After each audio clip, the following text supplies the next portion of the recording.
welcome back to my channel. It's been a long time since I've made a video. Basically what's been happening over the last several months is I overworked myself. I started third year at university and I was like, I can do this, I got this, you know, I'd done the first 2 years and I'd been like, I would say relatively okay, and third year was a different beast. There was a lot more work to do, and also because this was the first time university was back in person, I was getting the bus multiple days a week and it was too much. Let's start right back in September. University started and I started going in for lectures and it's really exciting. I haven't done this since first year. In first year I was living on campus, so this travelling from the city onto the campus by bus was taking its extra toll on me. So that's the reason why initially videos got put to the side, because there was a lot going on. But I thought, you know, I'll get into a rhythm, I'll work out my system, I'll get it together and then the videos will come back. Except that didn't happen. Everything just kept getting more and more out of control. I just kept thinking, I can do this. So things kept getting worse and I kept pushing through,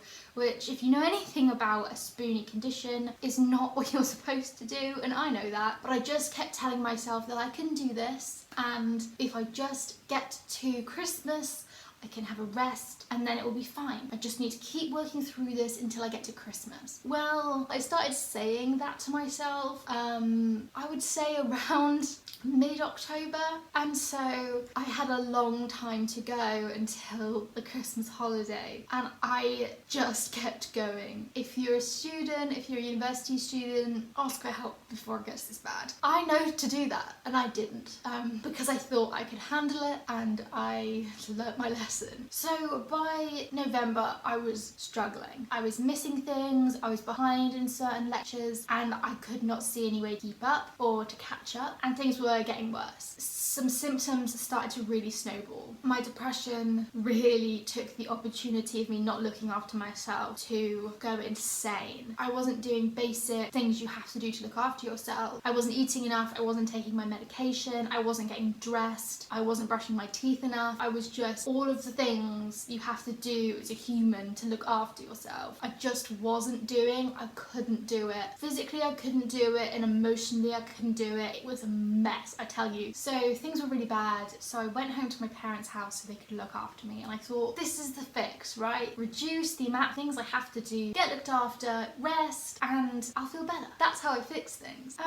But I misinterpreted the scale of the problem that was going on. It was really, really bad, and I was assuming it would be fixable in the way that my regular small little flare-ups are fixable, but this was a full-on flare-up that I would say I have not finished with yet.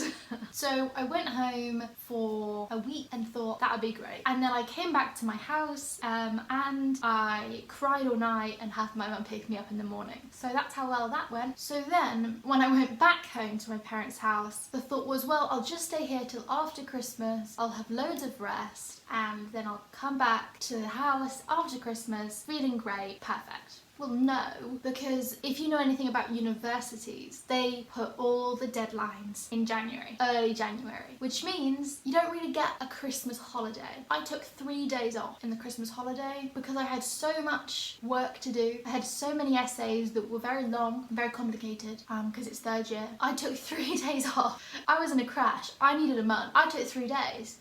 I worked so hard, and as I was working all of December and all of January, I wasn't resting. I wasn't improving, I wasn't healing my body from the stress I'd put it under in first semester. I was exacerbating it because I was putting it under more stress because I had more deadlines. The deadlines were in early January. By the time I finished with all of my extensions, it was the last day of January. I spent the whole of January working on assignments. January is supposed to be the actual holiday. You work over Christmas, you get everything done first, second week of January, and then you have 2 or 3 weeks to rest, to actually have a holiday. Well, I didn't, because I was in flare-up, so I couldn't work enough.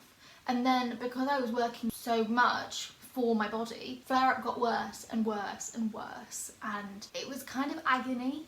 I would just sit on the sofa with my laptop trying to write these essays, and I kept having to email people, I need another extension, and they'd say, well, you've had a lot and you haven't given us any new reason. And I'd say, well, there's no new reason, it's still the same problem, it's just as bad, in fact it's worse, I feel awful, I can't work any faster than I'm working at absolute full capacity.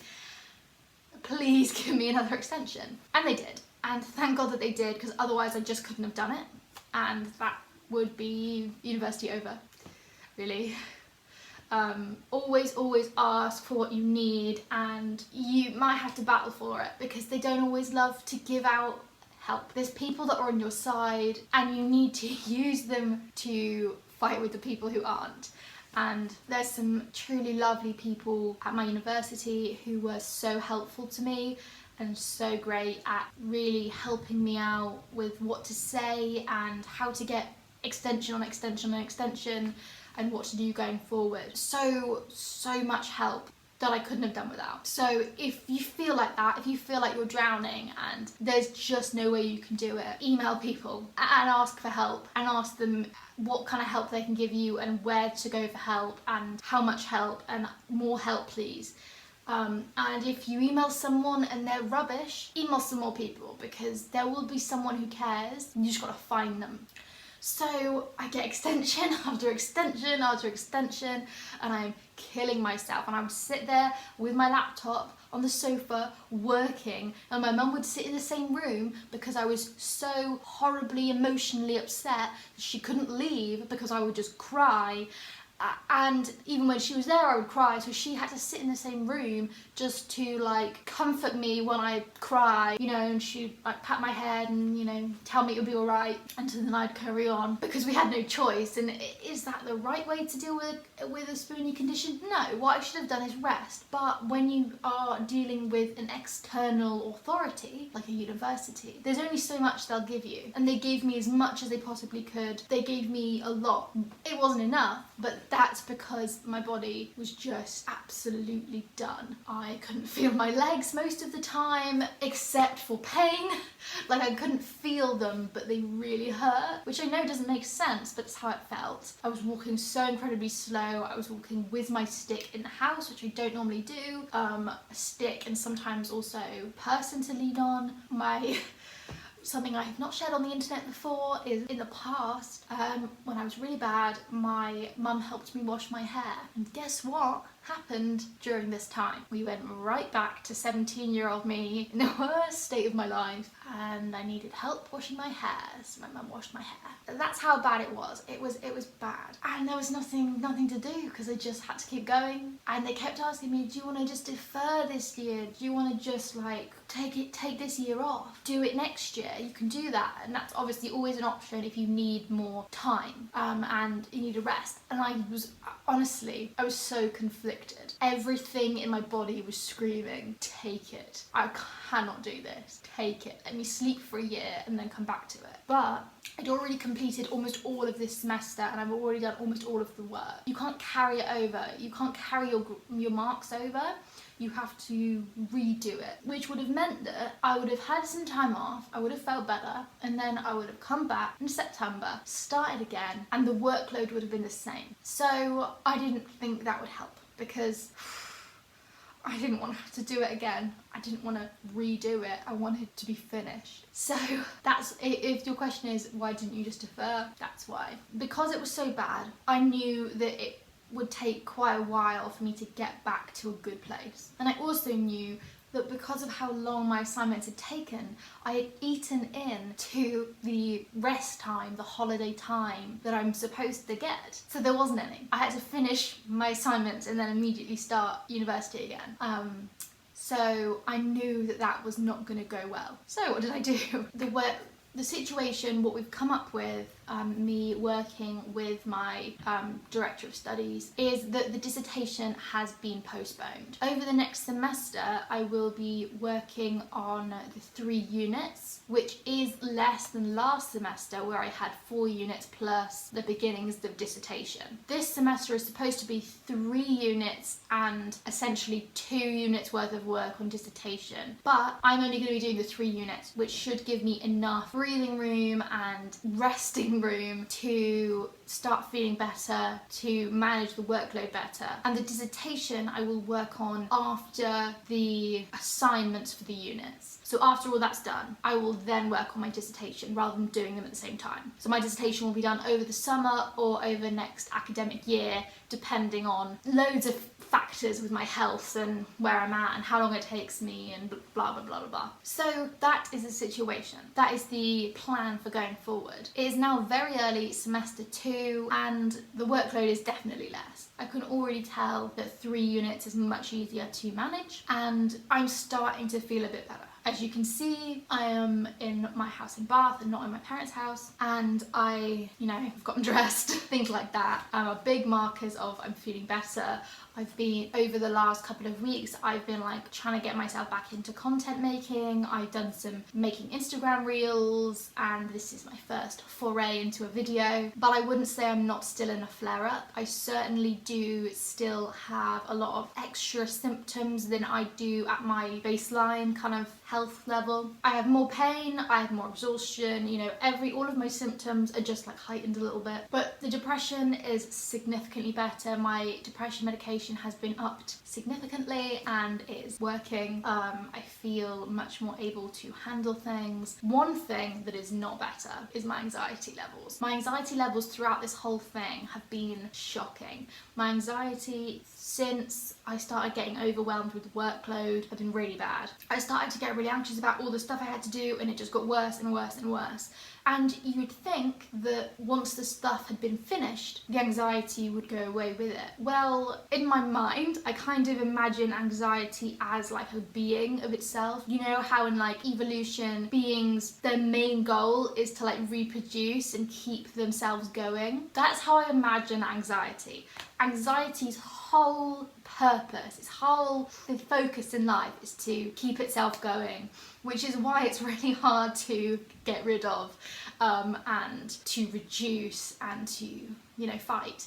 So when the assignments were all done and those things weren't there for anxiety, the anxiety didn't go away. In fact, when the dust settled, as it were, the anxiety had like encroached on so much. And I can't explain. I mean, I've always been an anxious person, and since I was 16 and I got sick, anxiety's been worse. And so it's always been on this up and down of me like working really hard to make it go down and then slipping and then letting it go back up and then having to like work on it to make it reduce and all that. It's very much when I don't actively try and stop it, it gets big, which is what happened over the last couple of months, and to the point where it's really hard to leave the house. It's really hard for me to do anything, and this is, I have not had anxiety this bad in years. Again, since I was 16 or 17, it's like every symptom I had when I was really, really bad. The other day I wanted to make an Instagram reel. I sat down to look at sounds, to have a think about what the topic could be, and the amount of options made me feel sick. I had to lie down, I had to stop trying to make a reel, I had to just, I couldn't do it. And leaving the house is a huge difficulty. Talking to people, bad like it used to be. I'm really struggling with change at the moment. Up until a couple of days ago, I was still at my parents' house, as I have been since before Christmas, and the thought of coming here was